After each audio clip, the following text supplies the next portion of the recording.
Thanks for joining us. Welcome.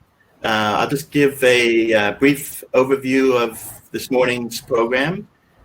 So again, I will be leading off. I'll be talking a little about how the Analytics Association is building a foundation for an analytics ecosystem for the country in collaboration with many, many people. And we're very excited about that. And then we have a couple of really excellent talks lined up for you with some great speakers. The first up will be Michael Promentilla. He's from De La Salle.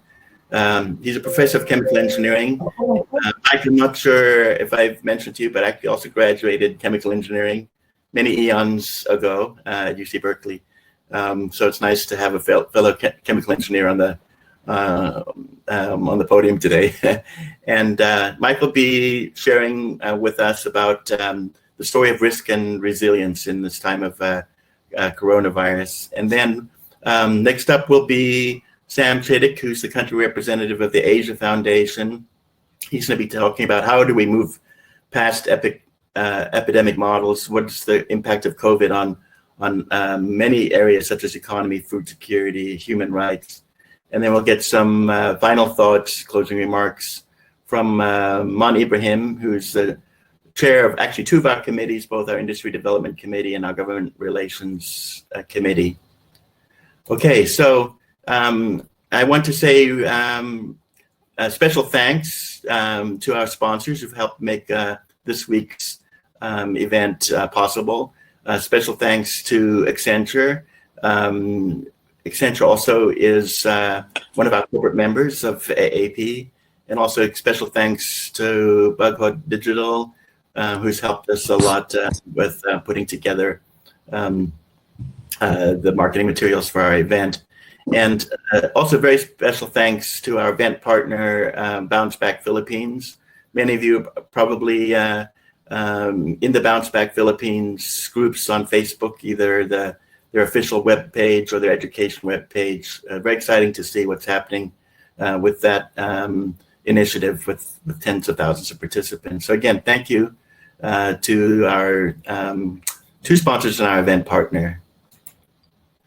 Okay, so I'm just going to spend a few minutes and talk to you a little bit about how we're working with, how AAP is working on building a foundation of an analytics ecosystem. So first, just a quick intro. I think probably about half of you on today are already members of the association. So thank you very much for being a member and participating with the association. For those who are not, or maybe this is the first time learning about AAP, I just wanted to give a quick overview of our mission and vision.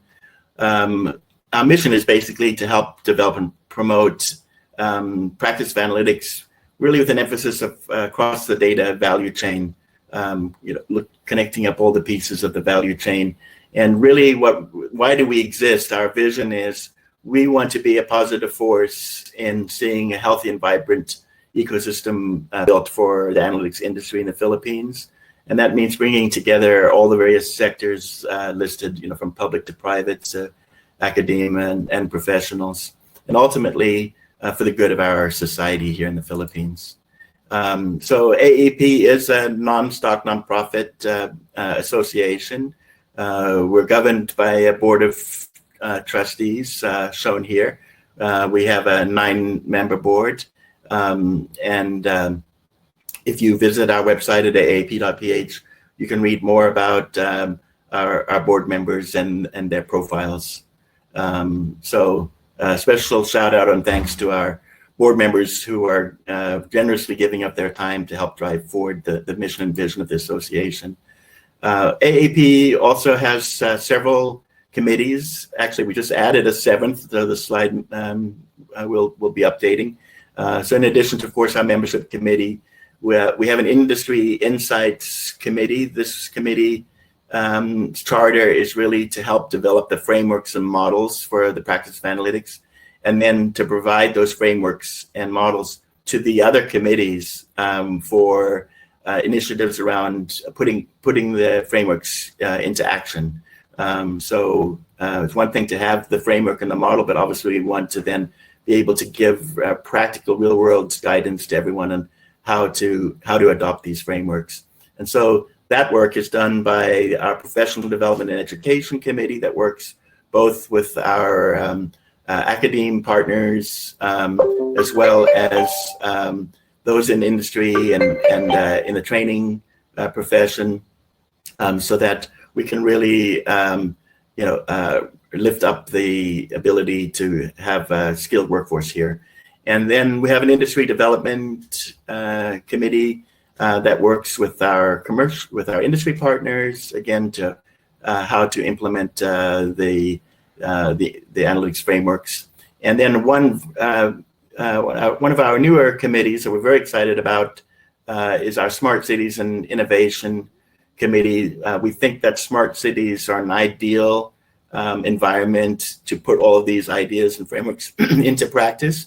And of course, that has immediate benefits for those who live in those communities. We have an external relations and community development committee to build bridges with other organizations. So we're doing collaboration agreements with other business associations and other groups, NGOs, et cetera, of all sorts. And then finally, as I mentioned, we've just added a government relations committee where we can help partner on giving our inputs into policy. So there's quite a few bills that come along. For example, the digital transformation one that's up now for consideration, where we can represent you, our members, and have our voice heard in giving our inputs to policymakers. So that's a little bit about our board and our committees, and you can see that it's designed really to put together and promote an ecosystem, right? So it's all of these different components and players.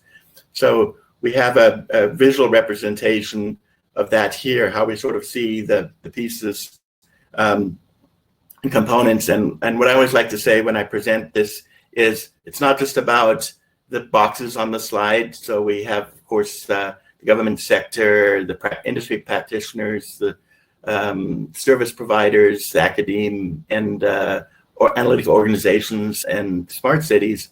But actually, what's most important on this slide to me are the arrows, the linkages, right? So because otherwise what we intend to have is a lot of creativity and thought happening in silos and not being shared and coordinated. So we think that's really one of the important roles that we can help play, is to take each of these components, each of which, as you can see on the slide, brings different expertise and different capabilities, which can benefit all when put into motion and coordinated. So that's what we're trying to do. That's why it aligns with the committee structure that I talked about. How do we get all of the gears in this machine turning together in a productive and synergistic way? So that's really the thought behind it. And then a little bit about our history and present and future. So we actually informally put together these initiatives about almost 4 years ago, about 4 years ago. Initially, the first couple of years, we focused on this advocacy by putting on events. Some of you may have attended our 2016 and 2017, 2018 analytics conferences that we did. And then it wasn't really until about a year or so ago that we formalized the AAP into an actual association so that we could take on members and start to really accelerate things. So 2 or 3 years laying the foundation, and now we're in this period of enabling adoption of the ecosystem, of the frameworks, and now we need to put more fuel in the tank and fuel the evolution from this year forward. And of course, with the global challenge we've all had with COVID, now it's even more important. So we're looking of how do we put together mechanisms to continue to improve the frameworks. The frameworks that we've done are really just a starting point. And then how do we share best practices to do that? So as I mentioned, the Insights Committee has put together 3 frameworks. One is a professional maturity framework that maps the various job roles and competencies. So depending, maybe if you're new to this field, or even if you've been in it for a while, you're trying to understand, what are the career paths, and then based on the type of jobs that you're going to pursue, what kinds of skills and competencies do you need. This also gives a great guidance to the hiring organization. So that's the first framework. The second is around organizational maturity, going from an organization that maybe has sort of disorganized data, not really extracting much value from data, all the way to sort of the top of the pyramid, where we have a really data-driven organization, whether that's a public or private sector organization, making decisions and really extracting maximum value from information and data. That doesn't happen in just one single step. That happens in a series of steps. So we put together an organizational maturity framework with self-assessment, so you can kind of assess where is your organization now, what is sort of the realistic next level in the ladder, and what are the action steps that you need to take to get to that next level. And then the third would be our smart city maturity model, where we're trying to give guidance to smart cities in how they can put how they can really have a data and analytics driven results to their various smart city initiatives. So so that's just a quick overview. For those of you who will be attending our day 2, 3, and 4 sessions, we're going to be doing deeper dives into each of those things that I just mentioned. We will be having sessions that talk about the 3 different frameworks and how they work, and how you can extract value and adopt and adapt those frameworks to your organizations. In addition, during the course of this week, we'll be having other guest speakers. Today's Tuesday, Wednesday, Thursday, Friday. Each day will have a particular focus. So tomorrow's focus is really on the public sector. We'll be talking about smart cities and things that relate to the public sector. And then on Thursday, our focus will be on the private sector. We'll be talking more about how analytics how we're extracting value from analytics in the private sector. And then our last day on Friday is really more around the academic sector, but more than that as well, around analytics practitioners and professionals. How do you sort of get maximum value from practicing analytics? So that's really kind of an overview of where we are. We invite you, if you're not yet a member, of course, I'll put in a little shameless plug here, that we would love you to join. You can do so at aap.ph, our website. There's an online application process to join the association. There's 2 ways for you to join. If you're representing a company or an organization, you can join, the company can join, or the organization can join. We have a general membership category, so it's open to organizations of all types that's listed. Or perhaps you would just like to join on your own as an individual, and so we have an affiliate membership category that caters to either practitioners as well as with discounts for faculty members and also discounts for students. So we're really trying to be as inclusive as possible and bring all the components together and build this ecosystem together. So that's my intro and a little bit about the ecosystem that we're doing.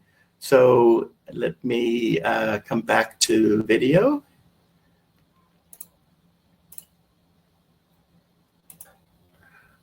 And next up is going to be Mike.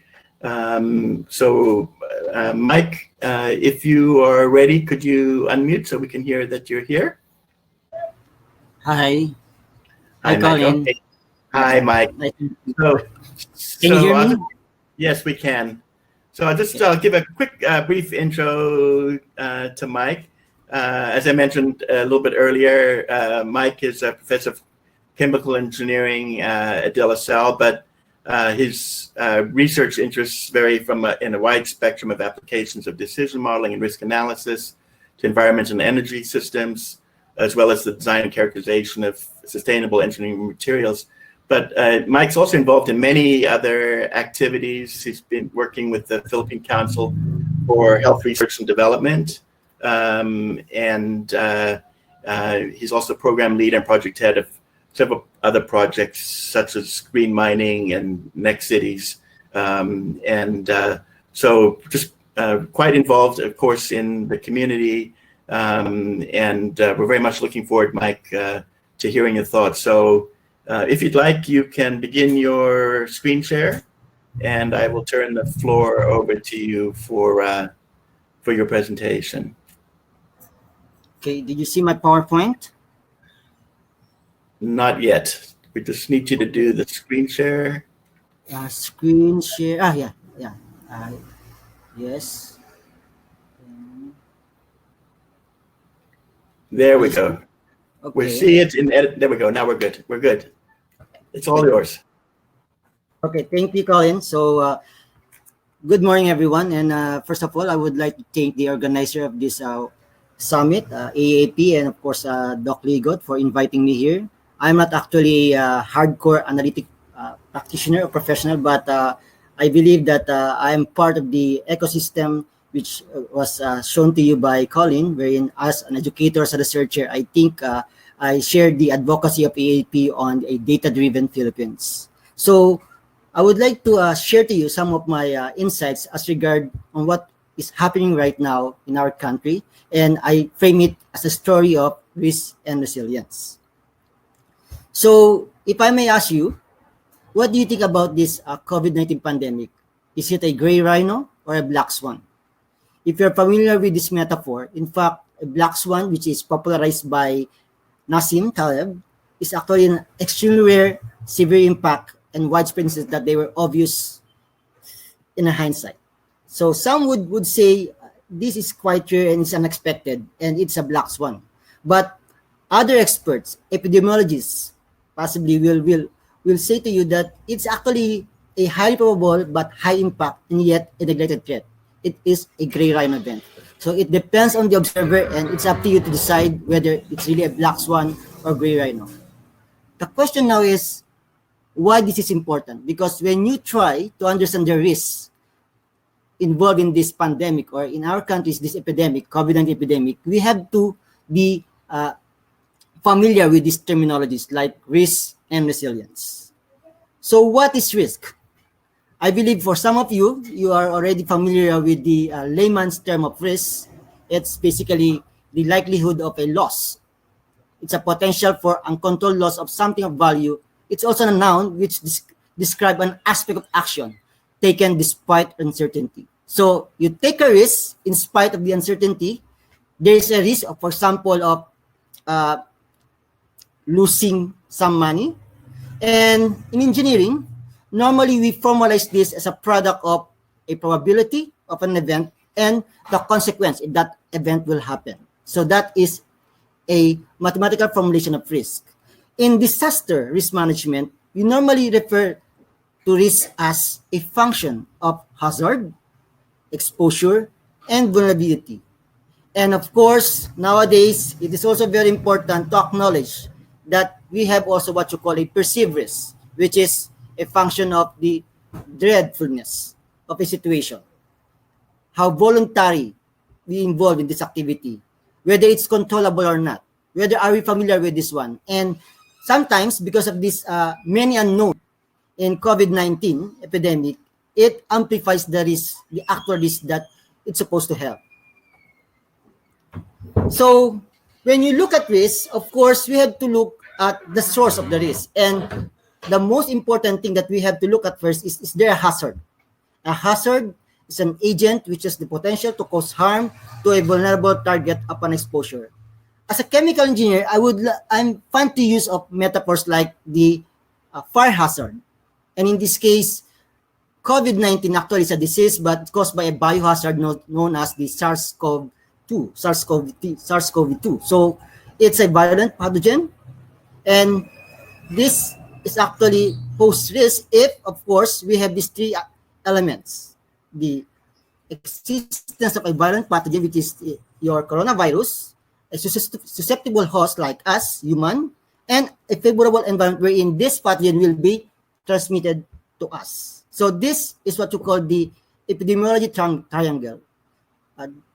Just to let you know, I am not a professional, expert in terms of epidemiology, but somehow, in a layman's point of view, we can understand that this hazard, like a biohazard, will of course translate to disease like this, like COVID-19.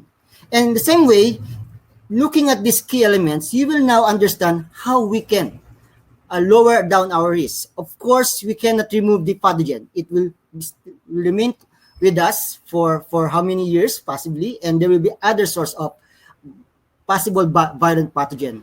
And what we can do is actually to make the transmission unfavorable, or of course to have a lower degree of susceptible hosts. And in that case, this will involve vaccination or what you call the natural herd immunity. So these are just the importance of knowing what is the hazard and what are the different elements that will produce this kind of risk. So again, just to understand further the risk, it is also good when we have data to understand this data, to visualize this data in space and time. So because this is another issue that we have right now, because it's very dynamic both in space and time, and we have to understand how this virus spread to our population. So this is one way to use a fire metaphor, visualizing the spread of the epidemic. As you can see in this slide, of course, in Manila, in Metro Manila, this is the epicenter of the epidemic in the Philippines. But you can see as well some of what you call potential hotspots, which now we are experiencing, because this data is actually a week ago. And you can see, for example, Cebu City and Zamboanga del Sur. So if you imagine this spread of infections like a spark, wherein if that contains, it will spread like a fire, then at least you can see the risk involved if you will be infected or if there will be an epidemic or outbreak in your area. So to give you some story of what's called a trajectory of this COVID-19 pandemic, as you can see from this slide, this is a slide expressed in terms of the daily growth rate of new cases. So this is one metric that you can use to follow the progress of the epidemic. As you can see here, China, of course, is the epicenter of the pandemic, then becomes followed by Italy, then US, associates increasing with the number of cases, including the number of deaths, as indicated by the diameter of the circle. And this is the story of the pandemic globally. And of course, you can see here that the trend is actually common. Obviously, there will be an increase and it should go down. The question is the magnitude of course, the number of cases and the number of deaths will differ from country to country. And this is an example of the Philippines, wherein last Sunday we have 5 deaths, and actually now it's in and 860 total. So looking at this trend, as you can see from this slide, you could say that it's encouraging. Yeah, it's encouraging because of the lower daily growth rate of new cases. You can also convert this in terms of what you call case doubling time, which is being used by DOH. It's just basically equivalent to the ln of this growth rate. Ln of 2 divided by the growth rate, then you can get the doubling time. So in terms of death, as you can see also, we have also encouraging results that we have a downward trend for the Philippines. It is quite alarming for Brazil, wherein we can see the increasing number of deaths. And of course, the trend in the US is now decreasing as well in terms of death. So here is are an example of data that we can use to understand the trajectory of the epidemic in terms of the number of cases or in terms of the number of deaths. So let's further understand or analyze our situation right now. So as you can see from this slide, of course, I provide some timeline wherein the COVID-19 spread in China in around third week of January. And we have, of course, I would say a missed opportunity of a month from February 5 to March 5, wherein, of course, at the start, our government downplayed the risk posed by this pandemic. In fact, if I'm not mistaken, I remember the DOH assured us that we have a strong health system. But definitely, as you can see, that because of this epidemic, we have this now scenario wherein we have these cases and deaths. And some of the questions is, are we flattening the curve? Is the ECQ effective in mitigating the risk? So when you say mitigating the risk, what is risk when you look at this epidemic? So risk is actually a probability of loss. And in this case, if you look at public health, we are looking at the deaths. This is the loss of life. But we have also to look at other types of risks involving this epidemic, because there could be as well what you call the collateral damage, which I will discuss later. And we have also as well what you call the economic loss or social cost. So from this slide, you can see that somehow I would say that it's encouraging in a sense that the number of cases is not increasing. Of course, in April, we can see a downward trend. And I could say that I could commend as well the government for ramping up their what you call the testing capacity, because as you can see from this slide that as you move from January to March to April, there is an increased number of tests done in the Philippines. Of course, if you look at the positivity rate, it might be still lower if you compare it with the other countries who were successful in containing this epidemic, like South Korea or Vietnam or Singapore or New Zealand. So in this case, we have to look as well whether this data would reflect what really the picture of epidemic in our country is.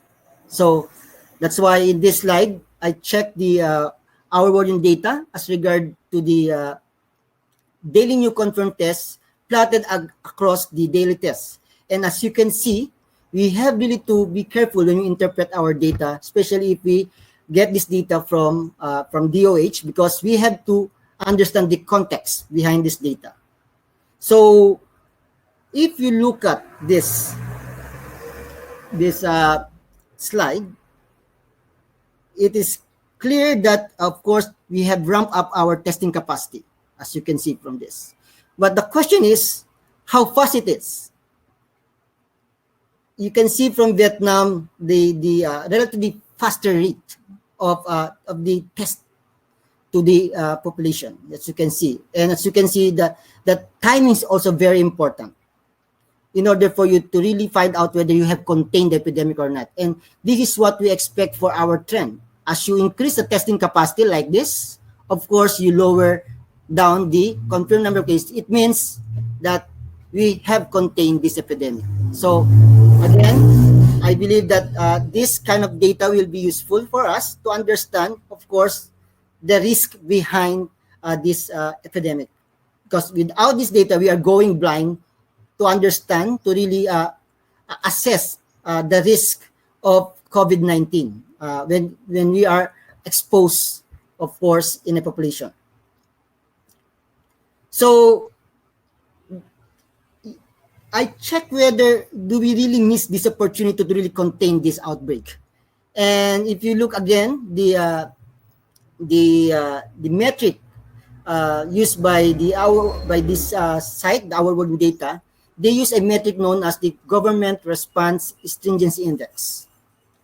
So this slide shows that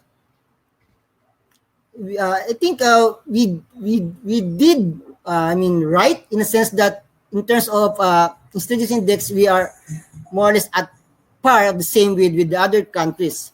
However, we have to look as well whether we act early or did we do it timely. So if you look at Vietnam, for example, as shown by this red line, as you can see from this slide, the government's early action, play an important role on how did they contain the epidemic successfully.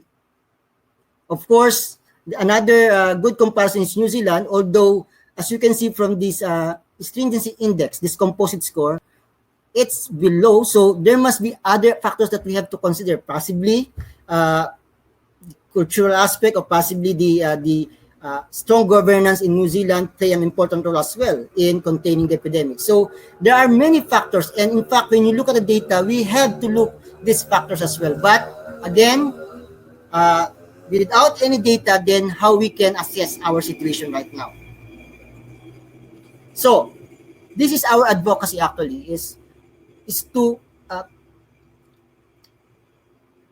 introduce metrics on a way to manage our crisis right now. Why it's important to have metrics, to have clear metrics? Because in the management science maxim, if you cannot measure it, then you cannot manage it. In fact, let me read verbatimly the words of Dr. James Harrington. He is one of the quality management guru. According to him, measurement is the first step that leads to control and eventually to improvement. If you can't measure something, you cannot understand it. If you cannot understand it, you cannot control it. And if you cannot control it, then you cannot improve it. So from the point of view of risk, if we cannot measure the risk, then how we can reduce this risk? From the point of view of resilience, if we would like to improve resilience, if we cannot measure our resilience, then how we can improve it? So that's why it's very important to have metrics on this, what you call concepts like risk and resilience. And this is the reason why I'm part of this founding member, including Doc Ligot and some of the members from the Philippine Society of Public Health Physicians, from the UPLB Biomathematics Initiative, from the Ateneo, and from Serolytics, and from AAP as well. So we have the advocacy to use data science and analytics against this COVID-19 pandemic toward promoting, this is our goal, health security and resilience in the Philippines. And these are some of the prototypes that we are now advocating. These are some examples of the metrics that we are using in order to monitor the progress of the epidemic in the country. This includes, for example, the reproduction number, the crude fatality rate or CFR, the recovery rate. We can also look at the growth rate, the doubling time. So this was developed by Dr. Peter Cayton and Robert Leong, and of course with the help of Doc Ligot, who provide this platform for online presentation of this kind of metrics. So why this kind of metrics is important? Again, for example, if we would like to understand the risk by looking at the risk of the spread of this COVID-19 to a population, then we should look at, for example, a metric like the time varying effective reproduction number. So as you can see here, there is a clear threshold for RT. And RT above 1, then the potential for the infection to spread exponentially is high, while if RT is less than 1, then it will die out eventually. So in this case, there's a clear threshold of 1. And to monitor the time varying reproductive numbers such as this in the Philippines, you can see somehow our interventions like the ECQ, the social distancing or physical distancing, is effective enough to reduce RT to near the value of 1.0, which is good. And of course, this is based on the computation from the data provided by DOH. Another source of data, which was provided by our group from Australia, they tried to use the Google mobility data, and they found out that definitely this ECQ restrict the mobility and translate to a lower reproduction number near 1. So this is good news, because if we can maintain it near 1 or lower than 1, then hopefully we can contain the spread of this infection, and that will lower the risk associated with COVID-19. Another metric that we can look at as well, understand the risk, is the attack rate or the incidence proportion. This is based on the total number of confirmed cases divided by the number of the population. And as you can see from this slide, we can see, of course, because of a high dense population like Singapore, you can see a high attack rate. So the chance of getting infected in that population will be higher. Okay, and you can see, of course, relative to this metric, to these countries, you can see Philippines, which is about 100 cases per million. So to get some idea of the order of magnitude, I worked with a mathematical modeler like John Marabanti from UPLB, and he was able to have an estimate of the projected attack rate. And for example, at the epicenter, it's about 1,000 number of cases in 100,000 population. So it's about 10,000 in a million. So you can see the impact of the ECQ when you look at the number of cases. Of course, we are not sure whether this order of magnitude is accurate because of the testing capacity. And yet we can still see that it's lower compared to this projected attack rate without ECQ. So this is also a good metric to look at. Another concern, of course, is once you are infected, what is the risk, of course, of dying from this infection? So one metric that you could use is the case fatality rate. The case fatality rate, for example, in the Philippines, about 6%. So how do you interpret this? You can interpret this, for example, that for every 100 persons that are infected with COVID-19, then maybe most likely 6 will be, of course, experiencing death, or will die. 6 will die from this 100 infected cases. So again, the question is, what will be a threshold? It's difficult to assess this threshold because the world threshold is about 6%. We are above 6%, so it means our CFR is not good in a sense of comparing the world standard. And there could be other sources of this what you call problem. Possibly, our testing capacity is limited. That's why we have lower value in the denominator, or possibly our healthcare system cannot accommodate, it cannot handle, cannot cope up with the surge of the patients. That's why it has a higher CFR. So this should be monitored as well in the Philippines, and this is a risk that we can use. This is a metric that we use to assess the risk. Another metric that we can use is the crude death rate. A crude death rate, of course, will be a measure, for example, the risk of dying in a given population at risk. So in this case, you could see that there will be around 8 deaths per every million population. So that is the probability of dying in a certain population here in the Philippines. So now you understand the adverse consequences of being infected by COVID-19. So at least now you have an idea on whether this risk is acceptable to you or not. For example, if you think that 1 in a million risk is acceptable, then you would say 10 deaths in a million will not be a a tolerable risk. So the question is how we can manage this case, how we can manage this crisis.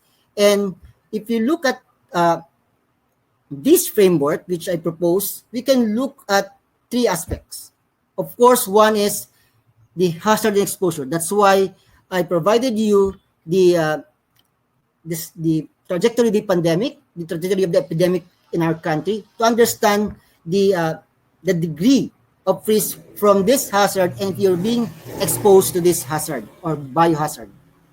The second aspect that we have to consider is the vulnerability.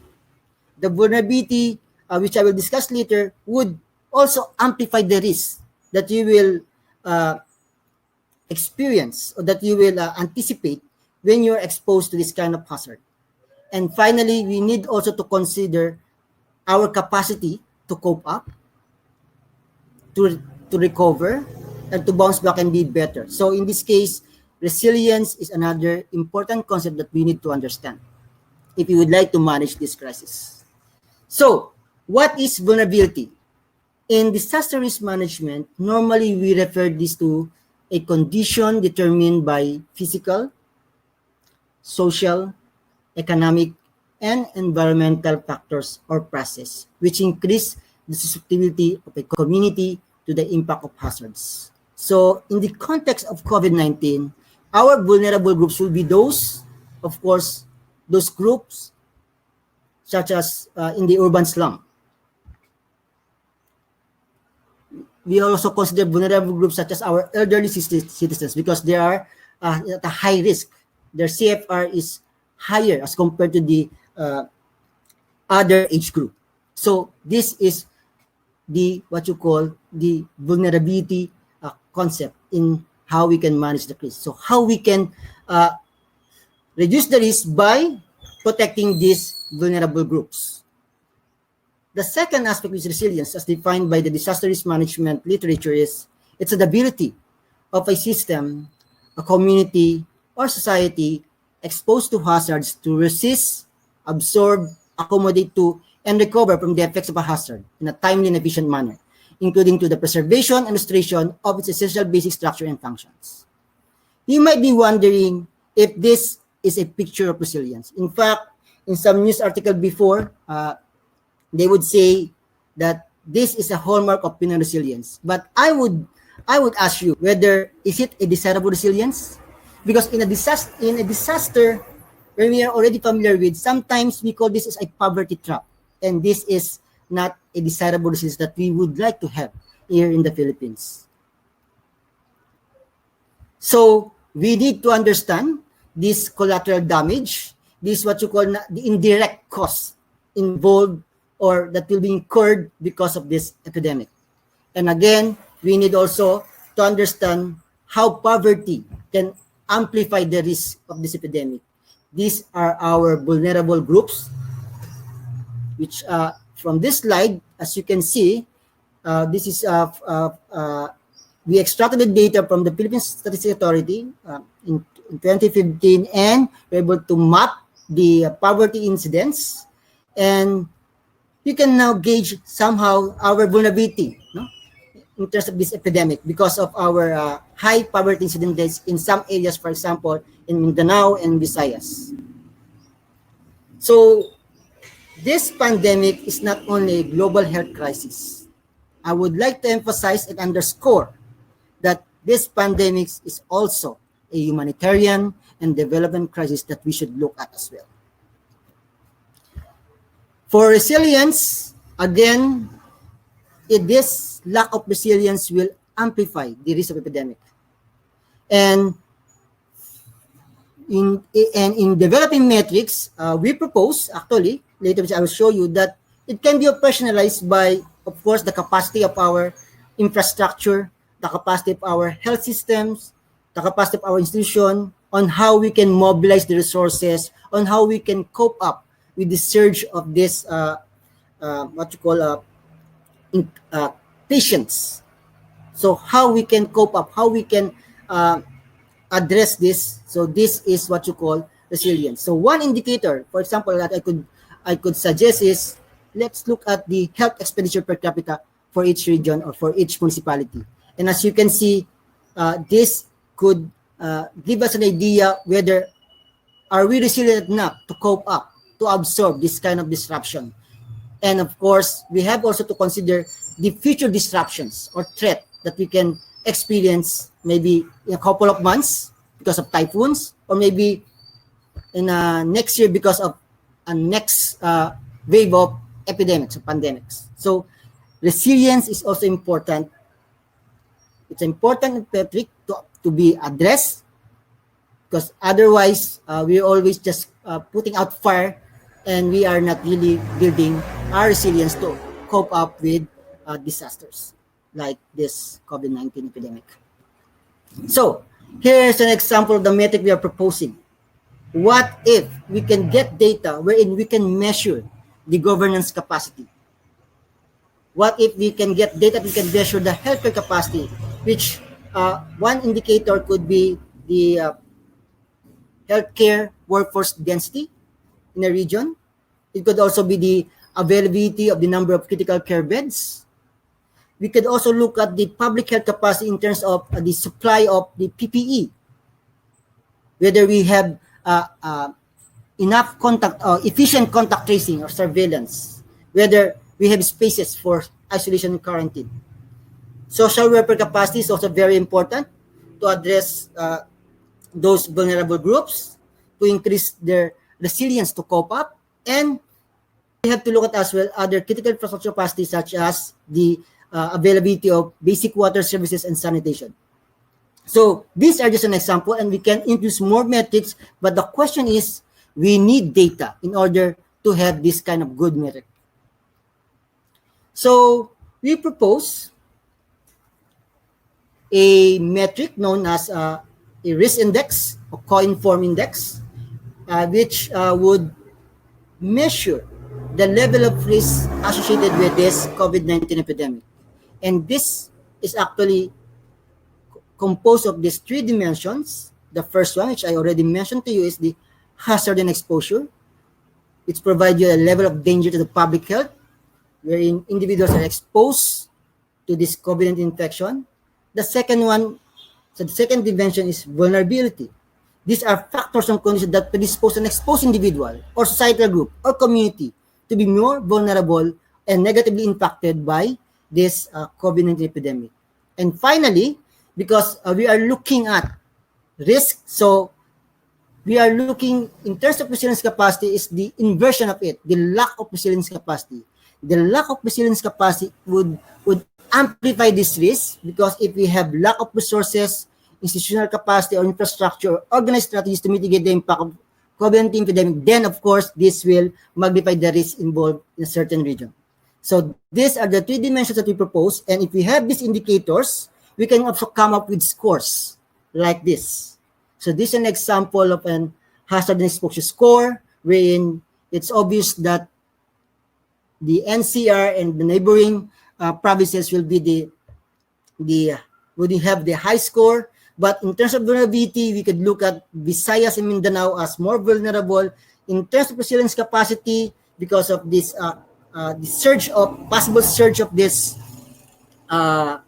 positive cases or infections, spread of infections. Therefore, it seems that the Luzon, or especially NCR, have lower capacity to cope up. So that's why you can see these are the scores that we can monitor, and of course we can follow through time how this changes if there is a way to measure it. So a risk index like this, like co-inform, we hope to provide some guidance, some metrics wherein we can identify which province or cities or municipalities will have a higher risk from this epidemic, which would require, of course, a proper mobilization of resources and support from the national government and international humanitarian assistance. This kind of metric also would guide us on the different factors that would lead this kind of crisis, that would amplify the risk of having this epidemic. I did not say that we can reduce the risk to zero, but we can reduce it in such a way it will be tolerable. So the question is, what are the factors that would amplify it? And we could know that, then we can develop interventions in order to attenuate these factors.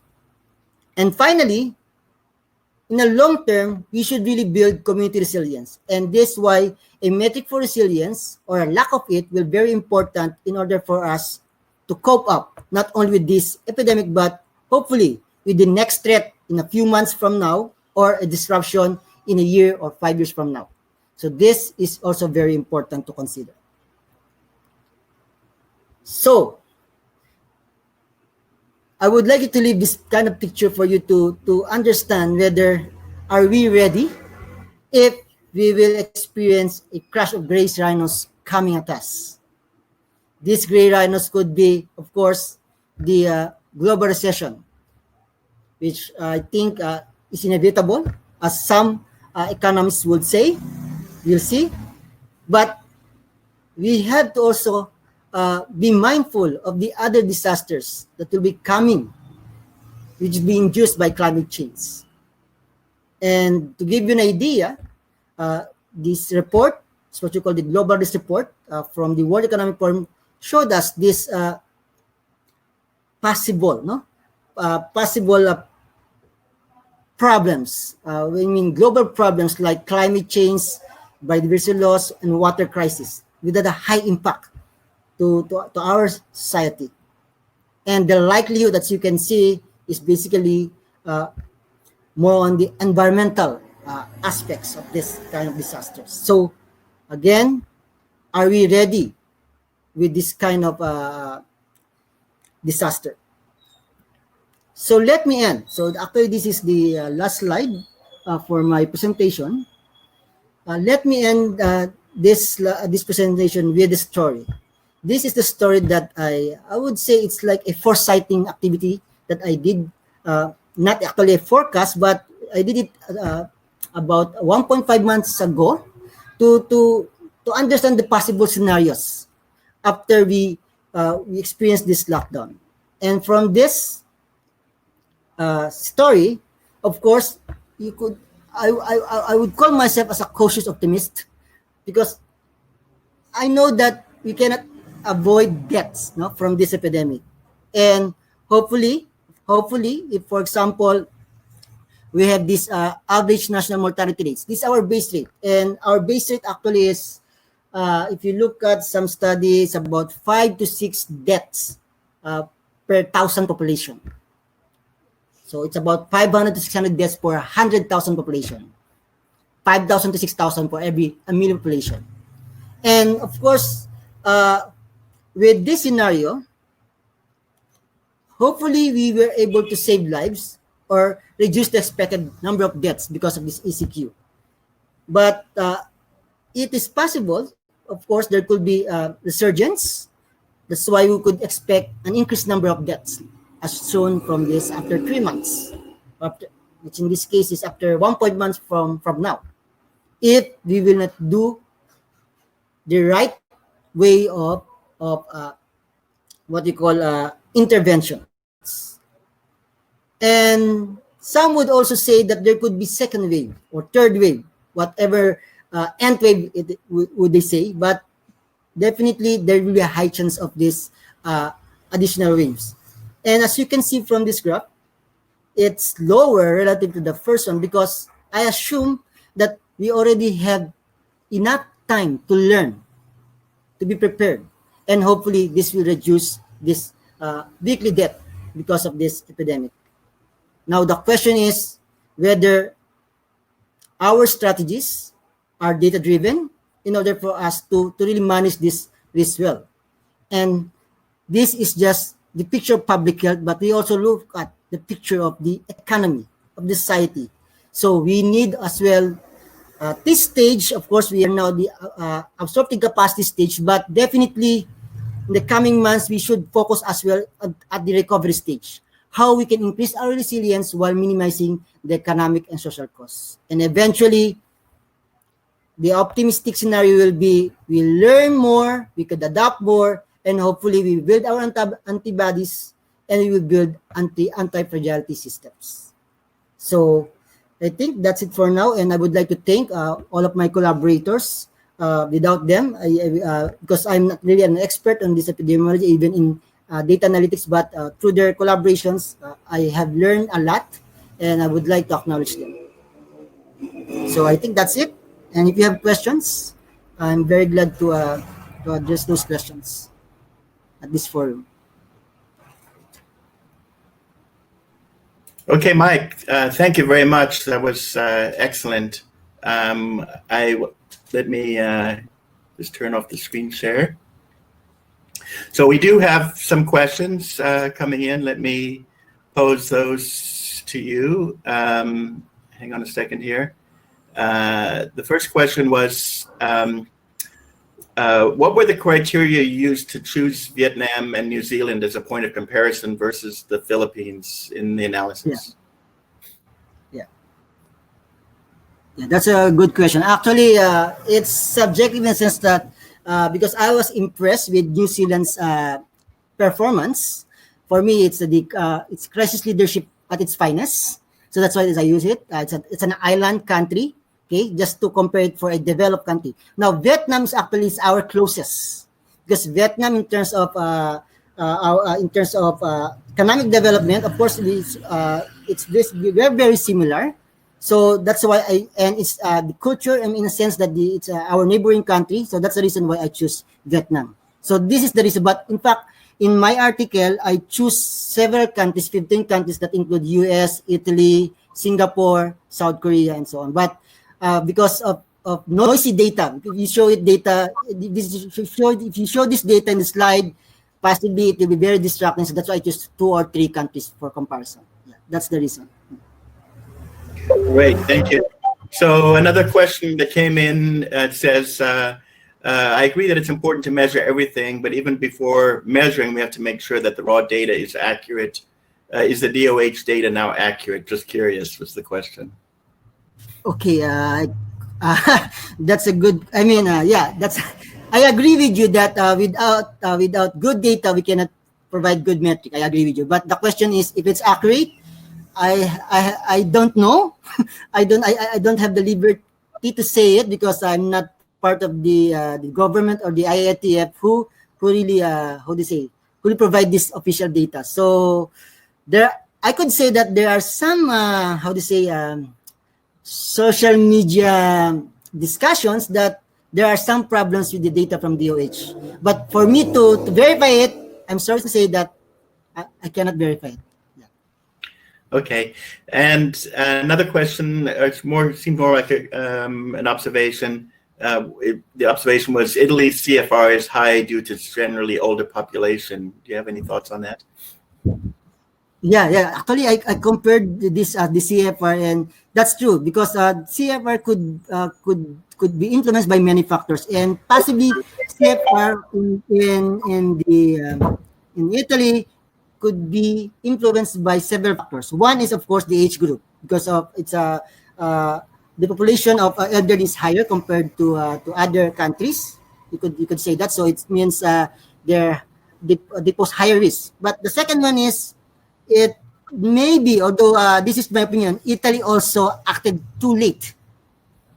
In that case, when you act too late, you will expect a surge of these cases.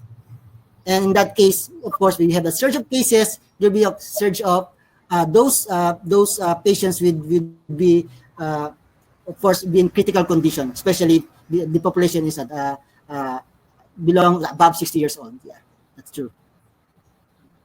Great. Yeah. Because, go ahead. Okay. Another. Sorry, I think we're getting a little bit lag. Go ahead if you had another thought.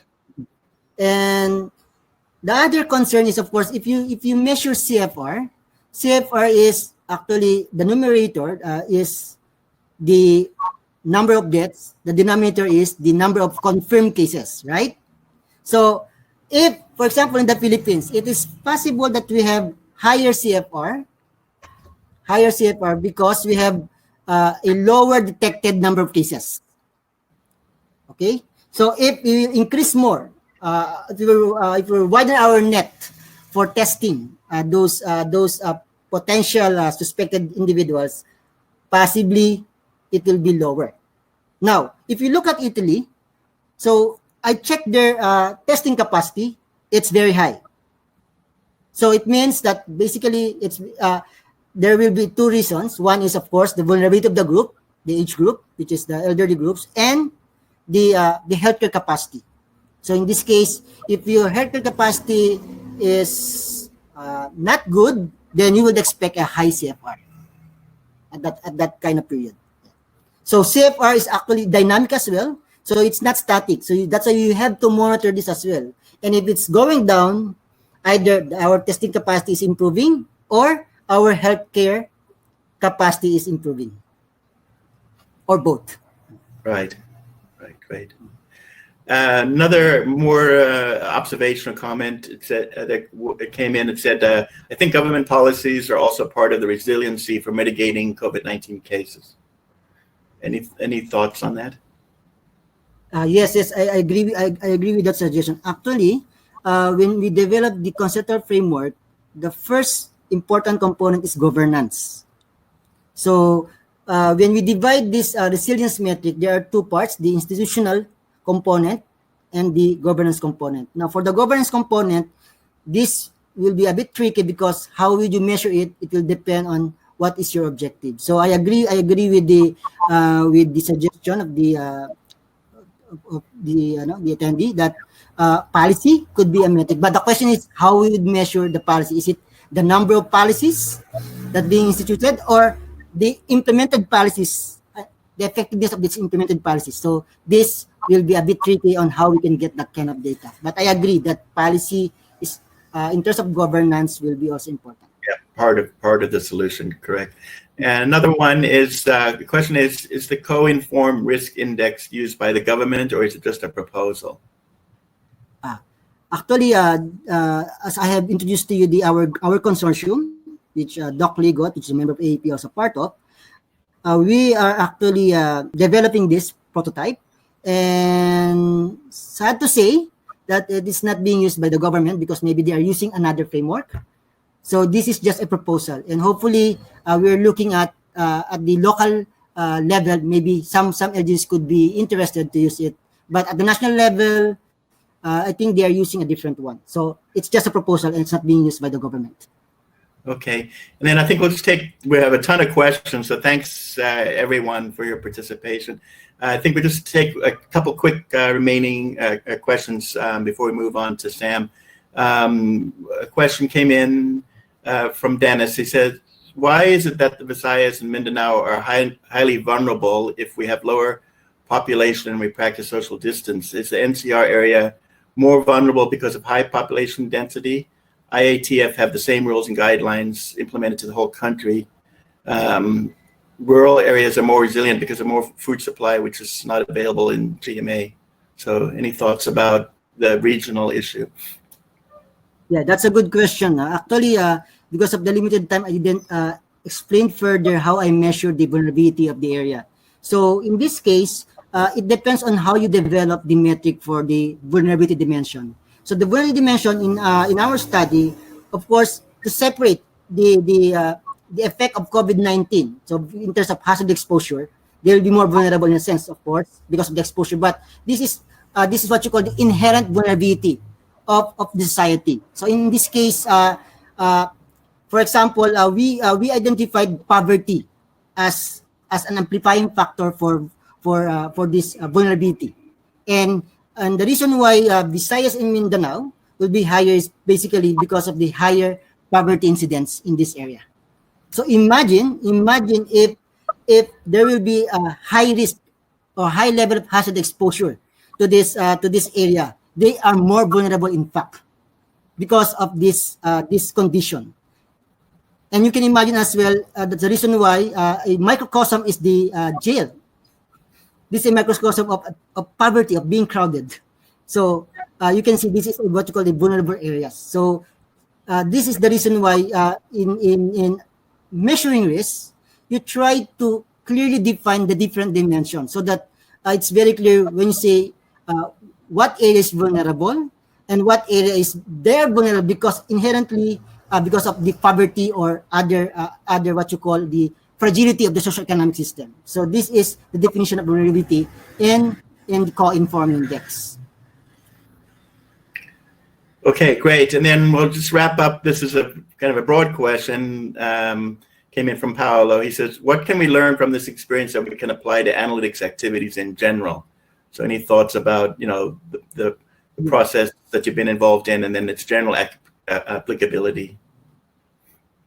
Okay, so if I'm not mistaken, please correct me if I'm wrong. When I say analytics, it's how we, it's not only analysis, but on how we visualize, on how we derive insights from data.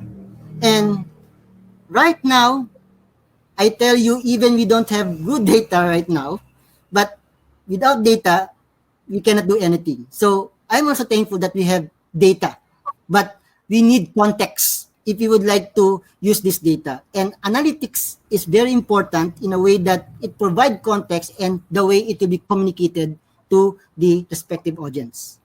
So risk is easy to compute for an engineer like me, but to communicate risk is actually the most difficult one. And Yes. this way, visualization and how you process the data, how you translate it to information, this actually is very important for the analytics profession or for the from the analytics community. You could provide this kind of what you call expertise on how we can translate this data to something that can be understood clearly by the general public. Right, exactly. No, good answer. And actually, I think this last point is something we will definitely be exploring further in our next 3 days. It's one of the reasons why we feel there's a need for frameworks and an ecosystem.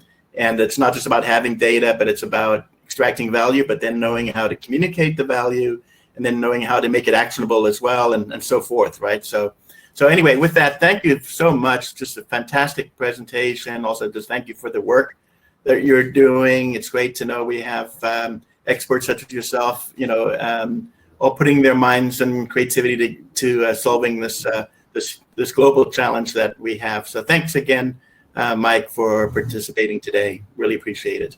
Yeah. Thanks, Colin. Yeah. All right. Okay. So with that, I would like to introduce our next speaker, Sam Chittick. He's the country representative for the Philippines at the Asia Foundation. He oversees the foundation's programming in the Philippines, focused on supporting economic growth, strengthening justice and the rule of law, fostering peace and development, and improving governance. He also leads a large country team with offices in Manila, Cotabato, Iligan, Zamboanga, and has engagements with a wide range of Philippines and international partners. Sam has led and directed research on a wide range of development challenges, incorporating quantitative and qualitative methods to eliminate policy choices. And Sam's fascinated by the opportunities to use data analytics to continue to improve how we collectively understand and respond to complex social challenges. So Sam, I believe you're here. If you could unmute so we can hear you. There you are. Thanks, Colin. And I will turn Thanks very much. over to you. And if you have any slides, you can share them now. Great, thanks. Thank you. Let me jump back to. Right, so just to confirm, I should present the slides from here, Colin? Yes, yeah, just use the screen share at the top, button at the top. Yep. Thanks. Yep. Okay. That should be.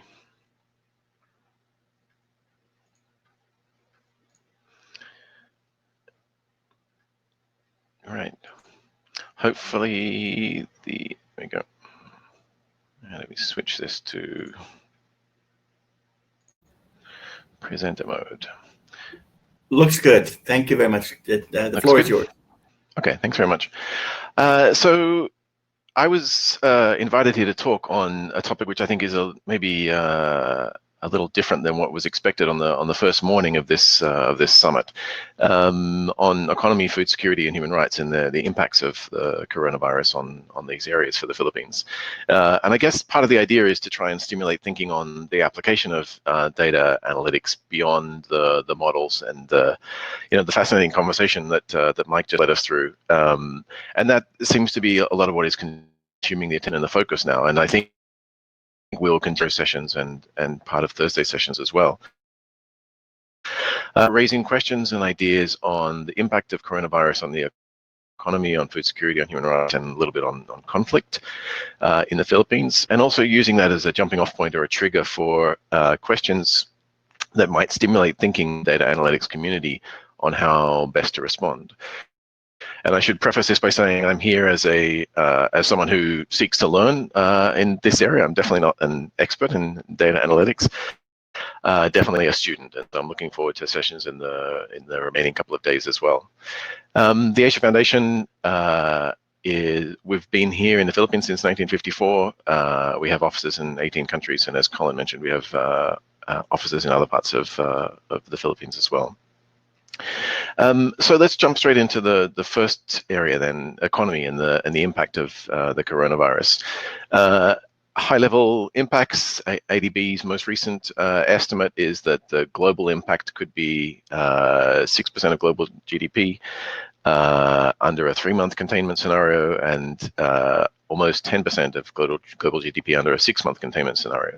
Obviously, lots of variables in that, but extremely important, extremely significant impacts. In mitigation of that, obviously government can do a lot. National government, local government, and the private sector can do a lot to soften the impact. And ADB estimates that the potential reduction of impact could be 30 to 40%, depending on which policy choices are made and how they're applied. And so as a result, policymakers need to work together to quickly limit the pandemic, and obviously the longer the containment period, the more difficult and prolonged the recovery is going to be. Part of this is to illustrate up front that the choices we make and the policy choices that are made will have a huge impact on the degree to which this is going to impact on the Philippine economy. And in order to be able to make those decisions, we need good data. Obvious to all of you, but important point to reinforce. Here in the Philippines, NEDA estimates that the reduction in GDP is going to be somewhere between 2 and 6.6%. Loss of jobs between 100,000 and 1.8 million, obviously a huge range. But at the moment, with the economic impact unfolding now over March, April, May, and into June, we're starting to see a longer than 3-month impact. Through the first quarter, exports and imports fell by around a quarter, and we would expect to see similar impact through April, May, June. There has been an influx of OFWs returning. 25,000 have already returned, and there are tens of thousands who are in the pipeline to return. And just to turn to flag what that would mean, other research shows that a 20% drop in remittances for the Philippines would throw almost 400,000 people into extreme poverty, those who are dependent on income streams from OFWs. Around 6 to 7% of Philippine households are dependent on remittance flows. There's a disproportionate impact on micro, small, and medium enterprises. Larger multinational operations are definitely impacted, and they have also stepped up and come to the fore in terms of response. But around 85% of MSMEs are very small and extremely vulnerable to loss of income. So those sectors of the economy most likely to be affected, tourism is an obvious one, and all the associated industries, the transport, the airlines, the hotels, those employed in restaurants serving tourists, tour groups and tour companies. Retail service industries, obviously closing the malls was necessary and important, but there is also a significant impact for contractual labor and those at the lower end of the pay scales in urban centers. Entertainment definitely impacted. Cinemas, music, and education. Private schools, universities, colleges are going to have their revenue streams for the next school year impacted significantly, and they're being forced. All of these industries are being forced to reconsider new models of working or different ways of operation when we get back to the so-called new normal. So under the economic cluster, that's just a snapshot of the likely areas of impact for the Philippines. And I guess we can come back to these later in terms of areas of focus and importance of focus for analytics, but particularly these industrial sectors high up those affected from the NETA analysis and DTI analysis. Moving on to the implications are maybe not so apparent for those who are in or continuing an income, or those who are middle class, but severe for those who are not. The enhanced community quarantine cut staffing by more than half in food establishments. Food transport has been disrupted. There are issues with food reserves or buffer stocks. There's a challenge with staffing the transport and terminal for transport of food goods around the country, noting that it is an archipelago and food transport is important. And as I mentioned before, there's been a 25% reduction in imports and exports, and that's also affected food imports, food exports and food imports. This translates through to the most vulnerable. The rising prices, the constrained supply, the uncertain supply chains, and increased transport times and costs have resulted in certain groups being more impacted than others. Principally urban poor, single-parent households, contractual employees, families dependent on those OFW remittances, which are dropping quickly. All of that exacerbates what were existing food security issues before COVID. Around 9% of the population stated that they experienced chronic hunger at some point in 2019. And child nutrition rates for those who are 0 to 2 years old were 26% in 2019, meaning children went hungry at some point during that year. 26% of 0 to 2-year-old children went hungry at some point. And obviously that is a disproportionate impact on those who are at the lower end of the socioeconomic scale. So whilst the impacts on those who continue to earn an income are maybe not so severe, or the impact on those who have access to savings, for those who do not, the impacts are very severe. Highlighting one particular response to this, and it's not the only one, but I thought it would be useful to dive into one example. The Development Academy of the Philippines in Mindanao has come up with a Mindanao Food Highway program, which is exploring innovative data-driven and technology-based solutions to food security challenges during this disruption. They are working to deploy adaptive value chain, disrupting those into an online platform in order to monitor the food, medicine essentials, and from that producing policy and action recommendations for decision making, principally for or targeting local governments in Mindanao and the national authorities, and also working together with the government in the Bangsamoro Autonomous Region of Muslim Mindanao.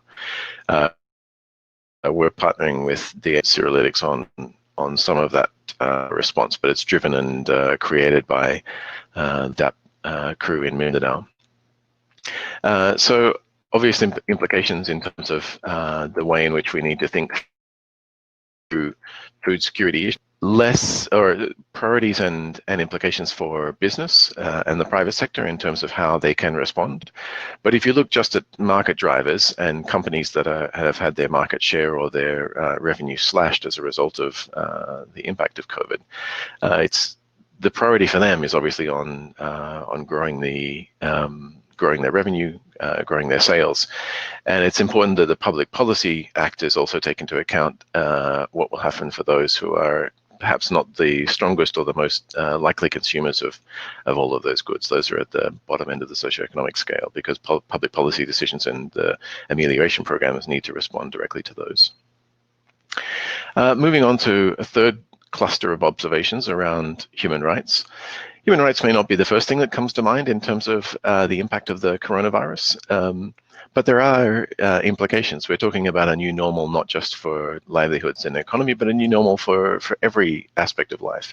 And it's no different, unfortunately, for some of these aspects. So we know that from research in the Philippines, but also around the world, the gender-based violence has been spiking and increasing as people are staying home.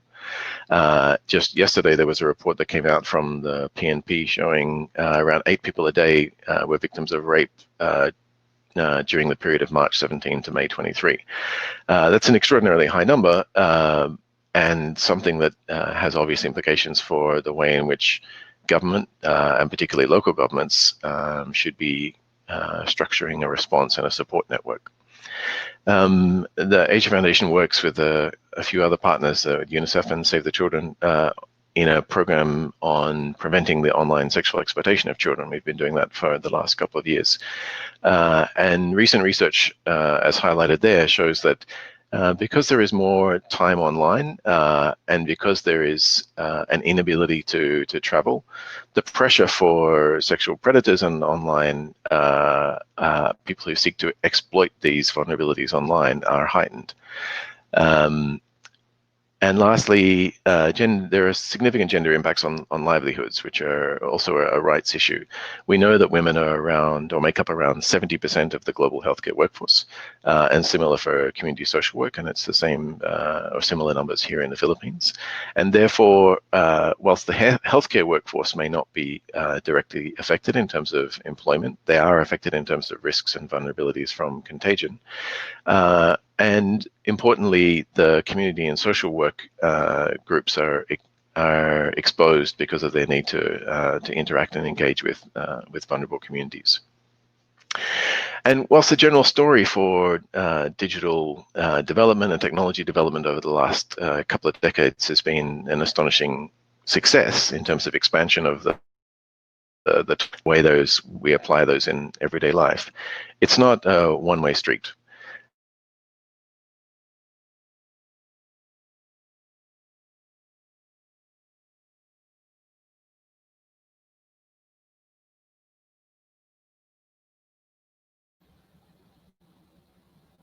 Hi, Sam, are you still there? We seem to have lost you.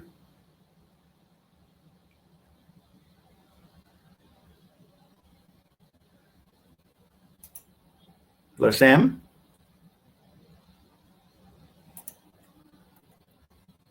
Okay, looks like we've had the hazard of the lockdown, of course, is our internet. So hopefully he will join in a minute. In the meantime, I encourage you, if you do have questions, to post them in the chat. And then I can also let you know that some of you have already registered for our remaining 3 days of the event. If you have registered, you will be receiving a confirmation email later this afternoon with links that you can use for all 3 days. It will be different to the link that you use for today.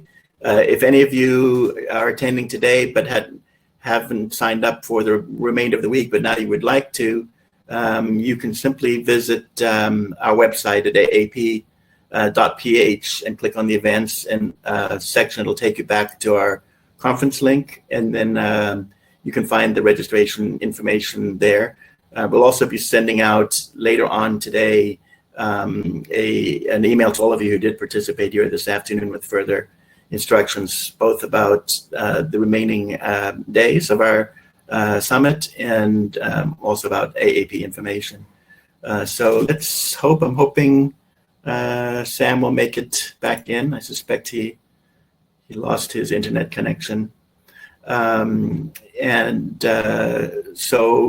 also, if you have any general questions for AAP or any thoughts, we have quite a few, if not all of our trustees on the chat. So you can also pose any general questions you have. If you have questions about our initiatives or our committees, I'm sure our committee chairs would be happy to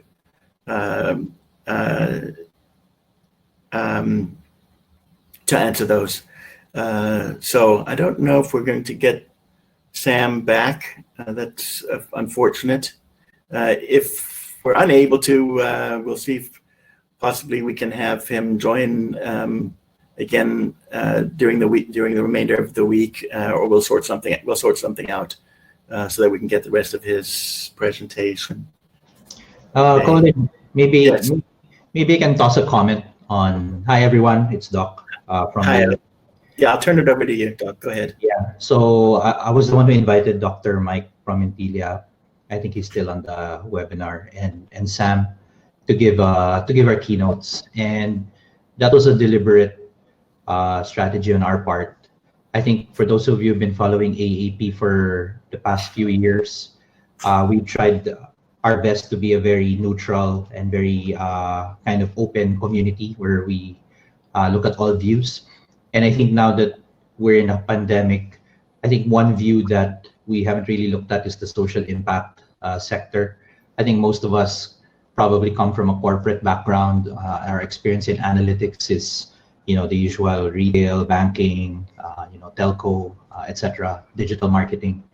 And our intention was to also show that analytic skills, the skills that you have or the skills that you're studying, also matter to society, particularly now in healthcare. Another thing that I think you would have got from Dr. Mike's presentation is numbers are very important.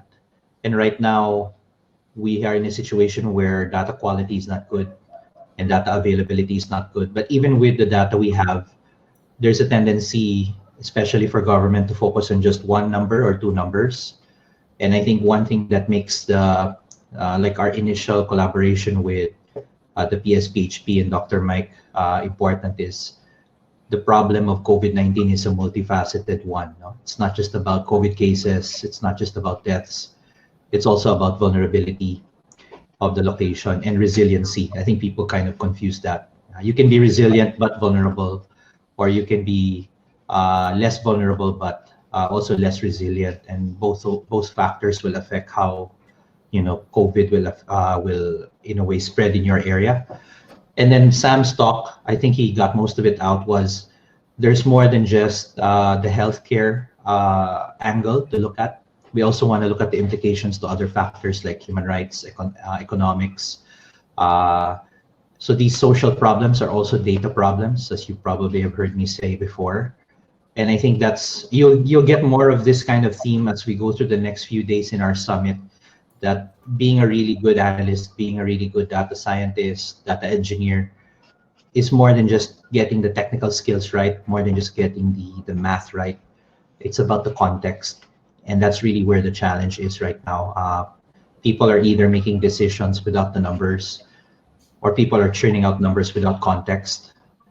And I think that's where AEP should come in, and you guys being part of AEP or prospective members of AEP, our job is to build that, bridge that, and it will require the participation of many parties. So anyway, I think that's enough. I'm not supposed to give a speech, but I just wanted to explain why we chose Dr. Mike's risk management and Sam's piece on economics, human rights, food security for that matter. People kind of forget about food. The first thing that goes away in a lockdown is a supply chain.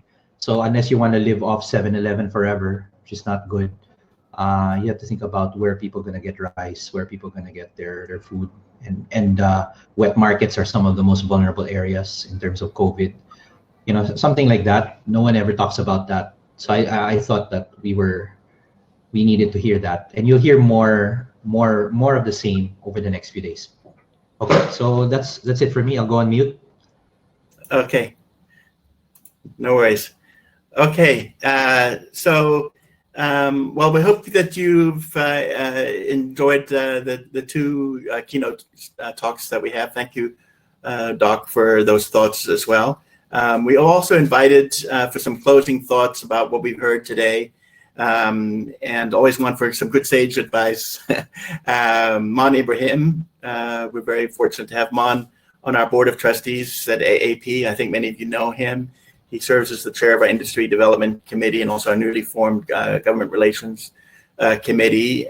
He retired not so long ago as Undersecretary at DICT, and has served other government posts prior to that, but also had a very successful career in business with companies such as Fujitsu, WeServe, Siemens, Unisys, and so someone who's been around the IT space and the outsourcing space and in private sector, public sector for quite some time. Great to have you here, Mon. So I'm going to turn over the floor to you to give us some of your thoughts on what you've heard today.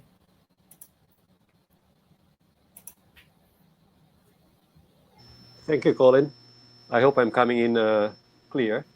Yes, you are. Okay. Good morning, everyone.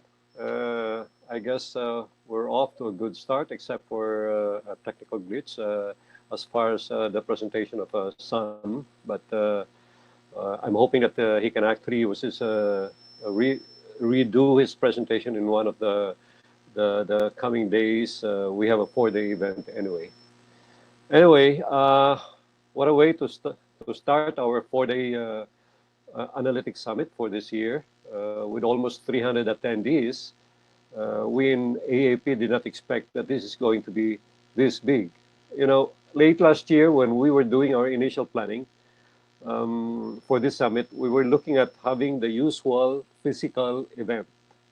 Obviously, we were overtaken by the current pandemic.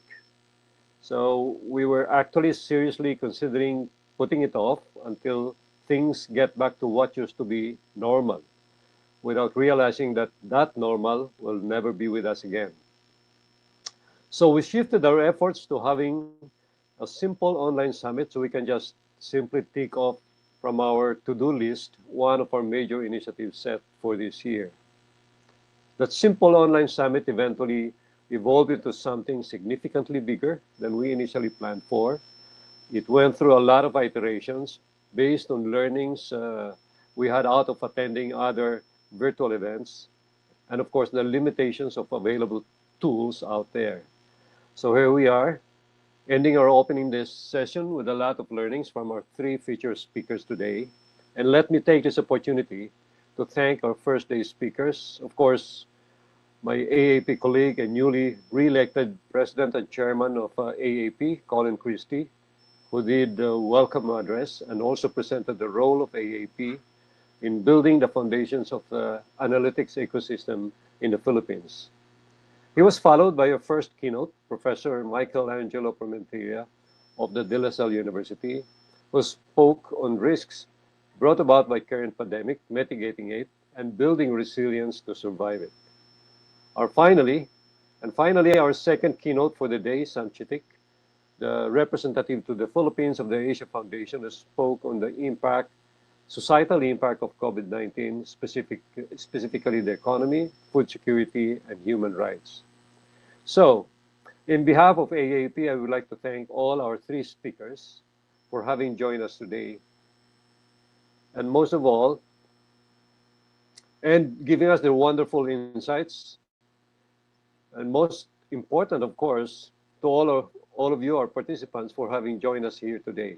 I hope you all come out of this opening day with a lot of learnings, and hope to see you, all of you, in the next 3 days of this summit. Once again, thank you and enjoy the rest of the day. Back to you, Colin. Okay, excellent. Yeah, thanks very much, Mon, for the summary. That concludes our day 1. I've already sort of given you announcements. We'll be following up with you by email. We will be asking Sam if we can possibly share his deck to all of you, which we can email out so at least you can see the final. If we're not able to, perhaps even get him to do another presentation later this week. So as Mon said, most important of all is all of you for joining us. We're really glad that you did, and hope to see you in the next few days to come with our remaining events. So thank you all, and that will conclude our first day of the 2020 Analytics Summit Philippines. Thank you. See you tomorrow. See you tomorrow.